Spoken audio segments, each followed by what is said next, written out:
Alright. How to fix your drain issue on your GE side-by-side refrigerator. I know I look young, despite being 28. That's why I keep this beard. But I've done 2 years of refrigerator repair. I worked for a company that was certified to work on LGs. I fixed the LGs.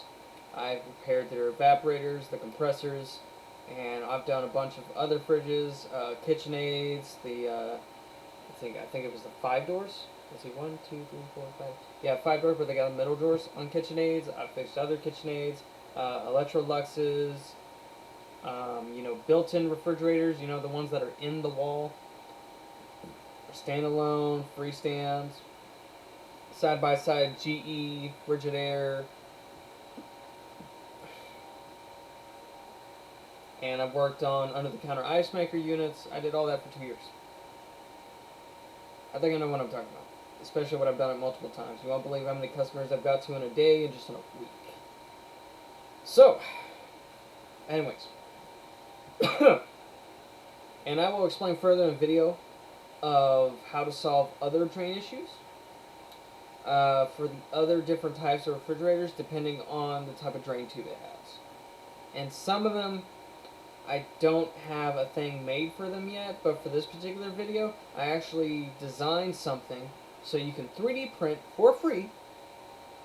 Well, for free if you got to 3D print it yourself. If not, then you got to send it to someone. I'm going to provide the link, and they will send it to you, and they'll probably charge something very, very small in order for them to print it, send it to you.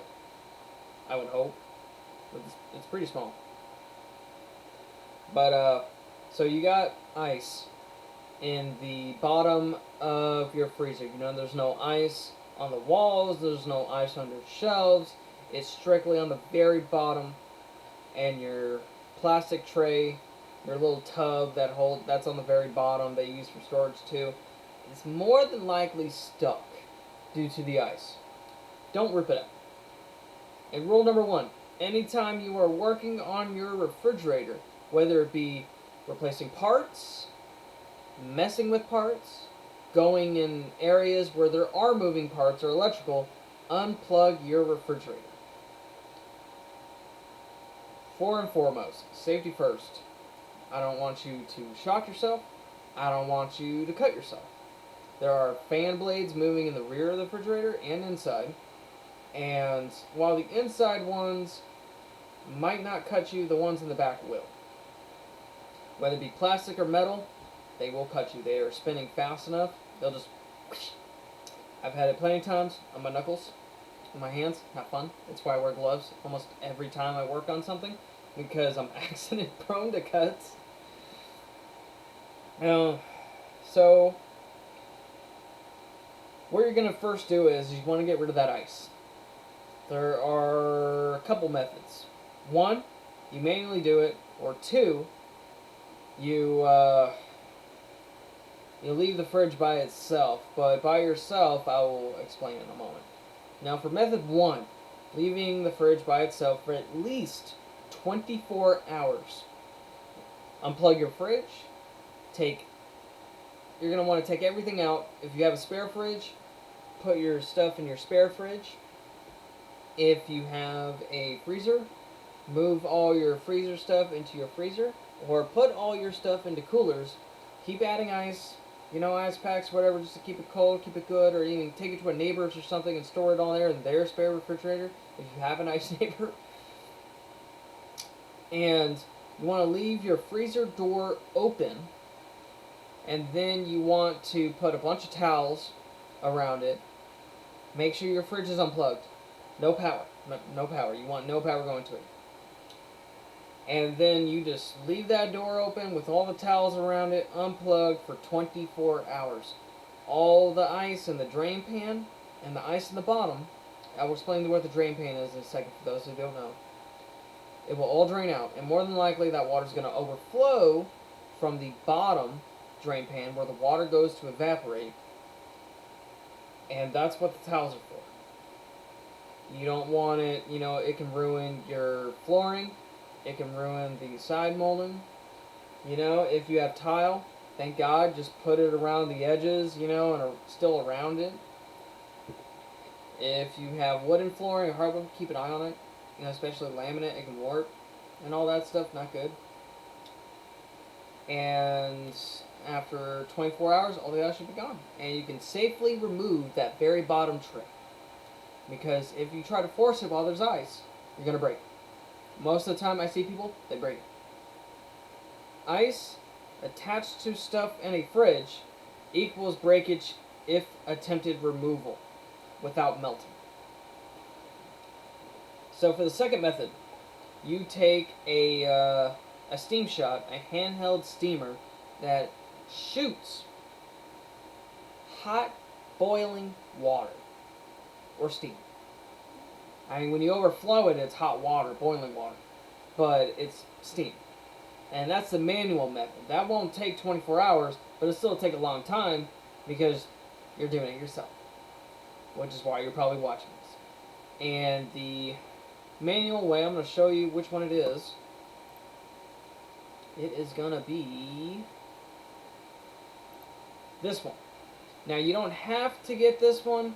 It can be any other one. You just want this type of model, this type of steamer. You know, it's projectile steam. It's going to come with this. This is very helpful. This is very helpful, especially when you want to get into that drain, which I'm going to explain later. And you want to get that, you want to spray on all the ice. This isn't going to hurt the plastic. This isn't going to hurt the insulation. And do not use a hair dryer, a heat gun, anything heat besides this steamer right here. Do not use. Even a hair dryer on the lowest setting can melt the plastic, the insulation behind the plastic, and warp the plastic. Whether it be the tray, this or that. It will just warp it. And then when you replace it, you're like, my God, why do I gotta pay $100, $200 for it? That's just how much it costs sometimes. You know, they're expensive. And once you got all that ice melted, now we're ready for the next part. You want to go behind your fridge that's unplugged. Once all the ice is melted, well, actually, take a step back. Let's go back. When you're doing it manually, you're going to see your back cover. You're going to see slit holes on the very bottom. You know, somewhere on there. They're probably going to... It's probably going to look like that. Right there. And beneath it, right there, wherever it sits, there's going to be like a space that kind of lifts out, or maybe it's going to be straight underneath it. It just depends on the make and model. But that is where one of the drain pans is located. You want to stick your steamer, you know, you want to use the angled attachment right here, or you want to use this with that attached to it, and you want to stick it in that drain pan and drain all of it. There's going to be a hole somewhere in that drain pan. There's going to be a hole somewhere in that drain pan. And you want to melt all that ice in it, and you want to stick that thing in that hole and shoot all that steam in there till all that water in that drain pan drains. That's how you know you got it.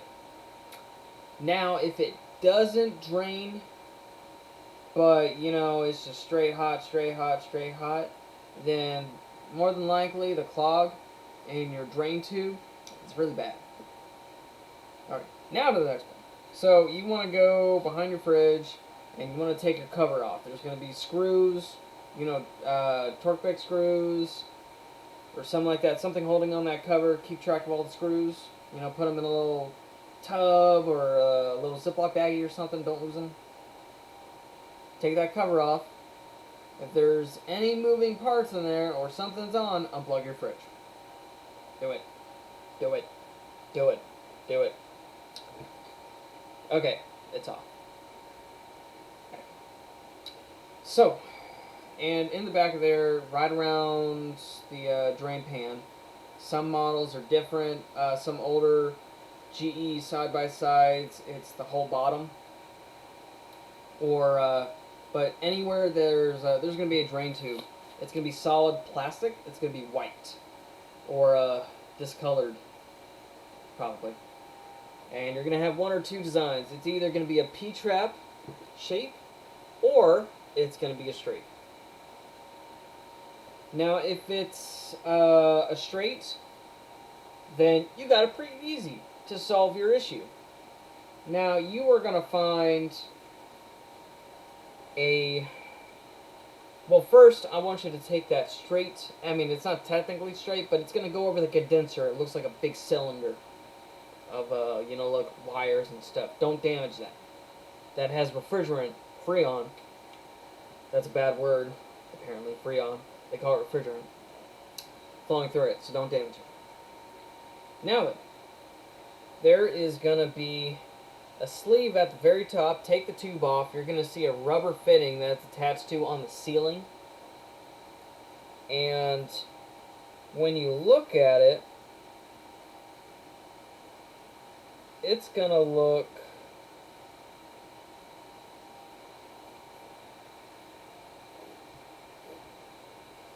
It's going to look like this, right here. You got the tube right here. It goes in, and you're going to see this little flap. This little flap is going to have a slit. Now what you want to do is you want to cut that slit, not the sleeve around it. Do not cut that sleeve. Whoop, I'm not pointing. Do not cut that sleeve. You want to cut this. Either you do it straight right here. You know, you don't have to do it way in there. You just want to make the hole big enough to where water can flow through it effectively. Because a lot of gunk gets caught up in that little slit. It's so small. The engineers and their ingenuity and their perfect world, they're like, you know, this is a good idea. It works in houses. Except, you know, there's a lot more water flow, a lot more water pressure. And you have a sink constantly running with a lot more water pressure, a lot more water volume. It makes sense. But in a refrigerator, it doesn't. It doesn't. So, you want to cut the flap to where the opening is big enough, or what you can do is typically the flap from one angle, it's going to look like this. I mean, this bottom part, of course, is going to be a little more downward. So, you can cut it like in a V shape if you don't have enough room. You know, use some dikes to cut it. Or you can just cut it straight across. And now what you do is you put your new modified rubber nipple. We call it a nipple. You want to take that rubber nipple, put it back on, and then you put the plastic tube back on. And last thing is, you know, if you still had water in your drain pan inside the freezer, not outside, then take that hot shot, that steamer, put it in that hole in the drain pan, blow it out till you see water or steam come out. If no water or steam comes out, whether when you take the rubber nipple off or afterwards, you know, you want to, either way, you want to make sure water and steam are coming out after you put this back on. Don't put the plastic tube on yet. You want to test this first, actually. So after you put that rubber nipple, the modified one that you just did, put it back on, shoot that steamer all the way and make sure you see steam. You know, if you look really quickly, you'll see the steam on the bottom, you know, it looks like fog. And if it's like that, you're good to go. Just shove it back onto the plastic tube. You'll never have a drain issue again. Never. Because it will just keep flowing out, And that, all that gunk and everything, it'll just flow out. But remember, you want to make the hole big enough for it to be able to do that. You can modify it, but if you don't modify it right, of course it won't work right.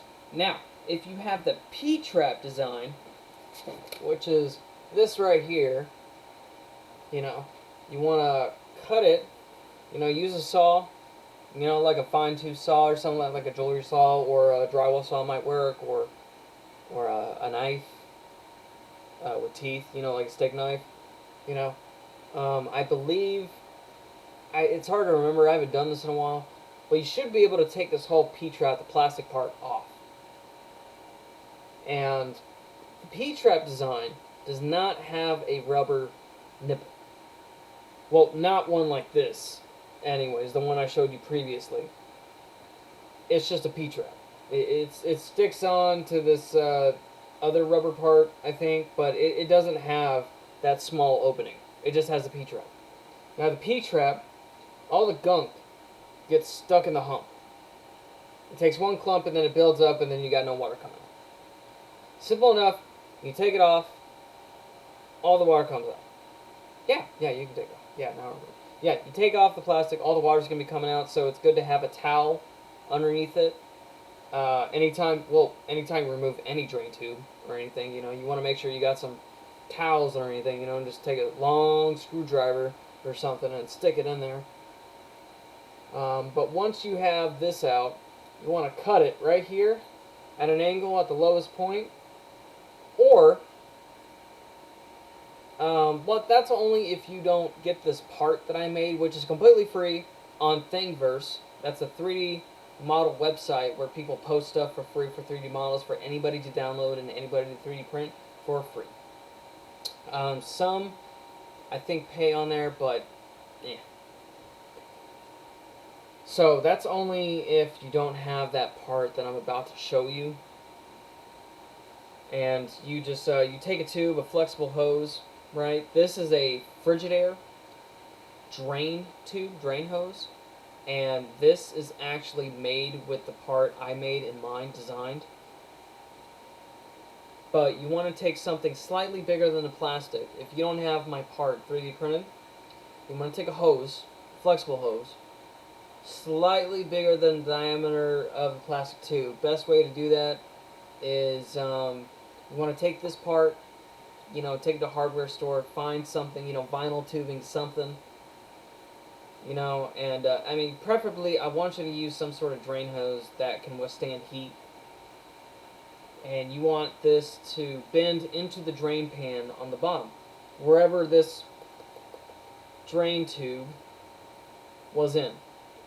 Any drain hose is going to be directly over the drain pan. That's where the water drains out. So you want to make sure that your flexible hose is aiming towards it. So you want to take a hose clamp, whatever hose you got, you slick it on there, put the hose clamp, aim into the drain pan, boom, it's draining again. And it won't ever clog again because you got rid of that hump, that big hump right there. Because you eliminated that, now it's just going to be straight. Now for my part that I designed, which I'm about to show in a minute, you want to cut straight just above the curve so it's completely straight right here.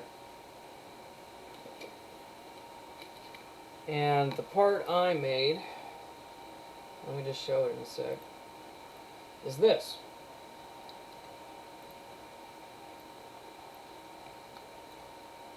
And I got it cut in half to where you can see the model, what it looks like on the inside. I wish I had the piece with me, but I don't.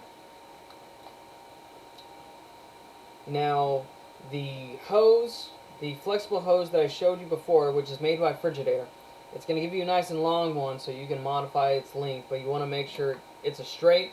It just goes straight away into the drain pan, and it stays in there. So, drain tube is going to go underneath, and this part right here is going to go onto the plastic piece that's still on the fridge, or your straight piece. Not the one with the curve, the one that's straight. And once you have that attached on there, and you have that hose attached on there, you want to screw this onto that because it has a thread. See, these ribs are made and it is sized so that way you can just stick that hose in there. And then when the hose, let me make sure that I got that move. Okay, so that way you can see both sides. So, and you want to screw it on to that piece, it's screwing on it, and boom. It should sit. It's just a little uneven because I have different pieces. Anyways.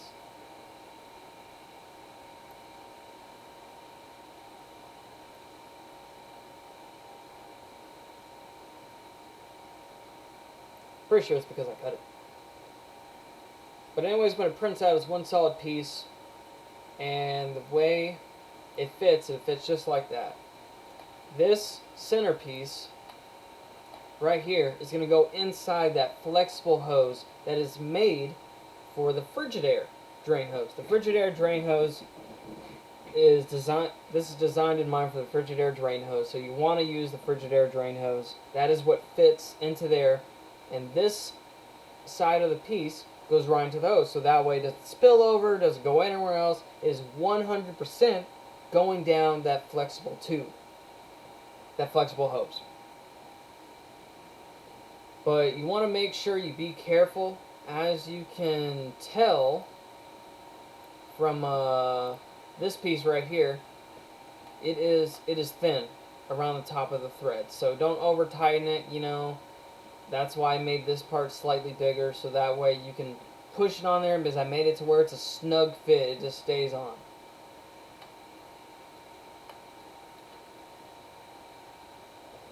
So that is the piece for it, and once you have the plastic straight tube that you have left over after you cut off the P-trap, it's going to be on there.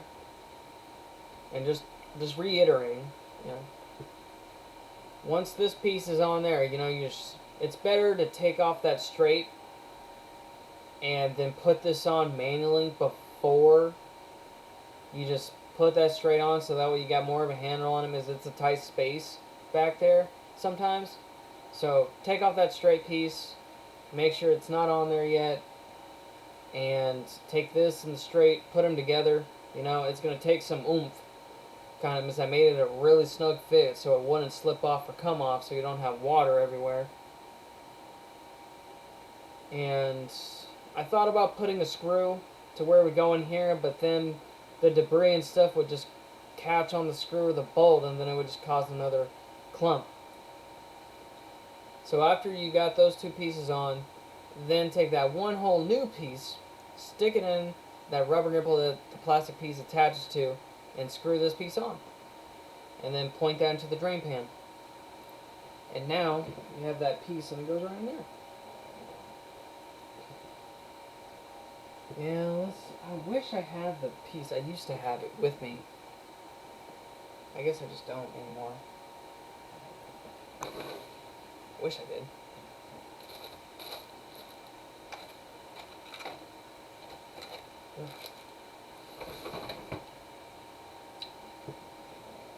But for GEs, with the P-trap design, that is a really good fix.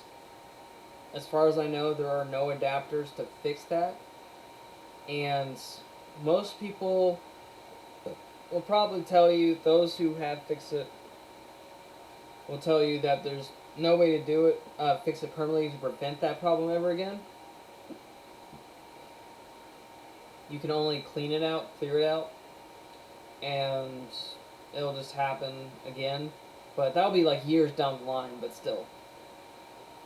But I made that with that in mind, and that will be in the URL link. Now to talk about other models. Now LGs, they will have this rubber flap right there. It looks just like this. When they get old, they close. And then all the clumps, they get stuck right here, and then it just builds up. On LG models, you just want to remove that whole rubber piece that's on the bottom of the drain tube. Both of them. Whether your LG is a side-by-side or a, or a side-by-side or a bottom freezer like mine. Some bottom freezers, they have two evaporators, so they got two drain tubes.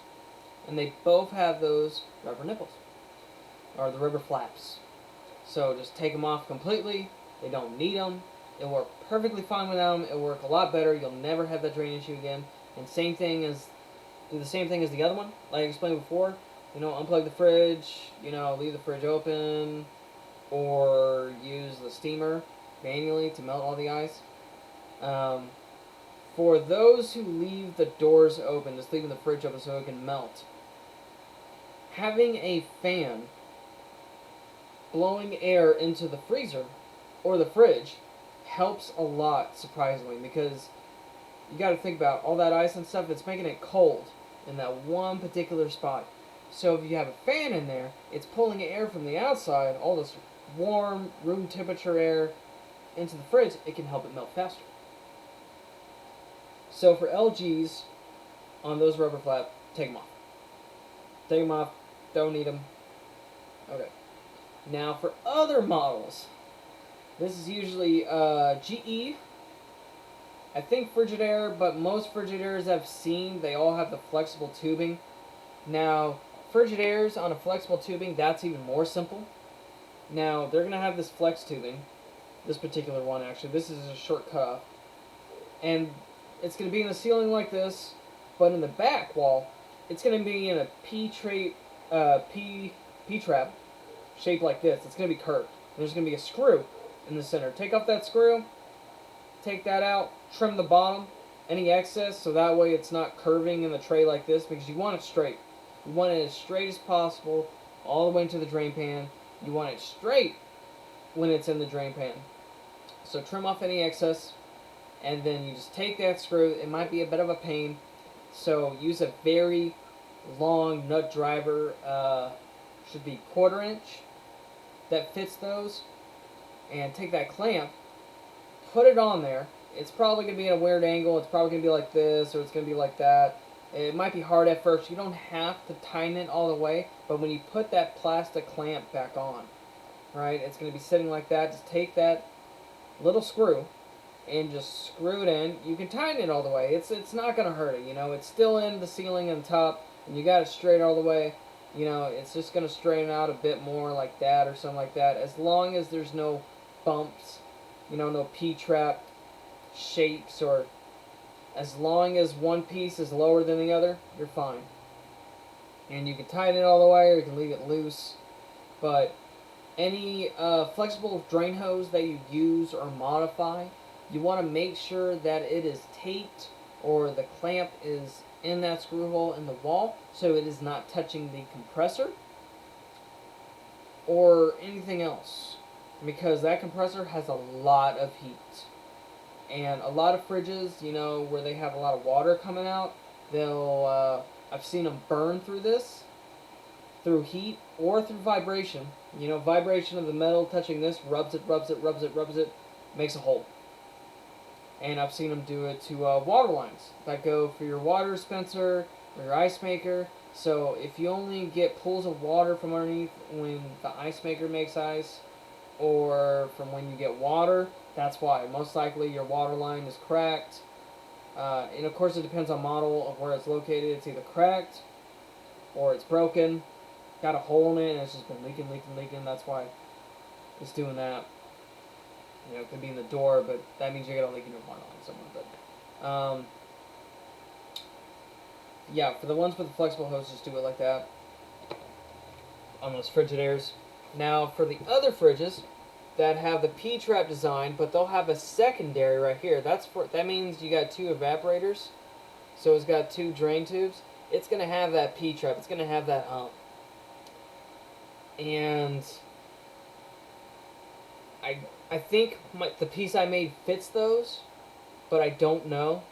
I didn't have a spare piece to try it on, so best way to do that is what I explained at the beginning, is you take a bigger hose, and you take a hose clamp and you tighten it where you cut it off, so that way it can just go down.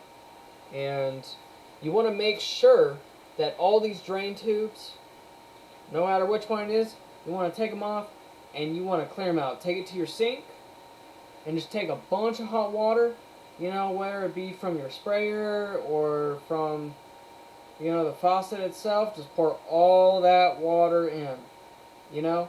What can help sometimes, you know, put some water in, cap one side, cap the other, shake it like you're making a drink as a bartender, you know, shake it, you know, to move all that debris in there around, and then just pour it out. You'll see a bunch of stuff come out, and then you have it clean. And those are the 4 designs, 3, 4 designs.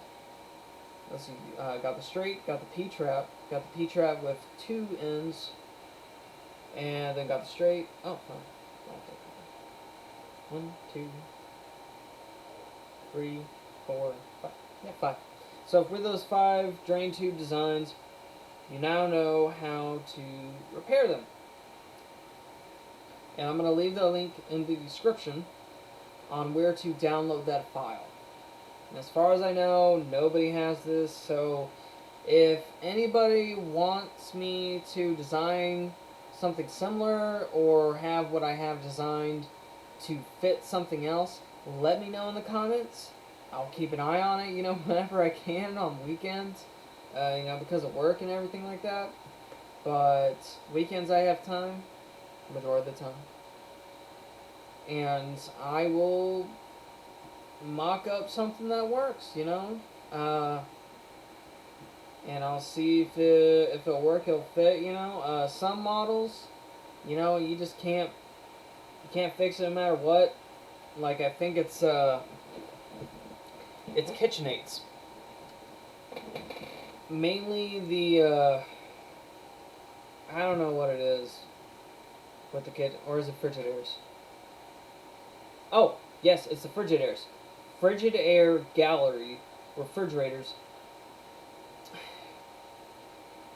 Something is wrong with the insulation they use or the way they designed it, because over time when they get old, the insulation behind the fridge where the water lines meet, typically where the ice maker cabinet is, you'll see ice behind your refrigerator, like on the outside on the metal.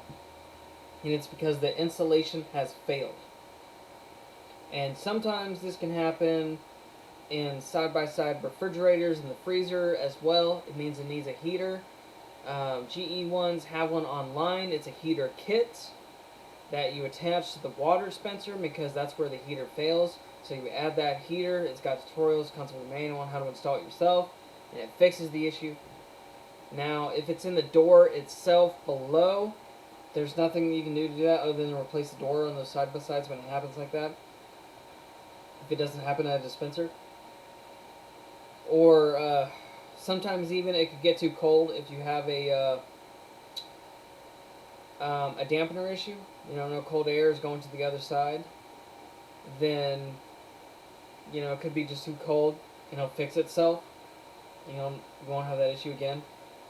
But in cases where the dampener's fine, everything's fine, but for some reason the water line freezes below the water dispenser, like way below, somewhere in the middle of the door, you can't fix it other than replace the door. For the Frigidaire galleries, back to that, those are bottom freezers. You can't fix that because the insulation, once it fails, there's no way to fix it. It just freezes up. It causes an ice ball. Nothing you can do. You don't want to use heat mats or anything on it, because that'll cause condensation and it'll just cause all sorts of issues. Best thing to do is, if that ice ball is touching your water lines and you don't want to get rid of the fridge for some odd reason, just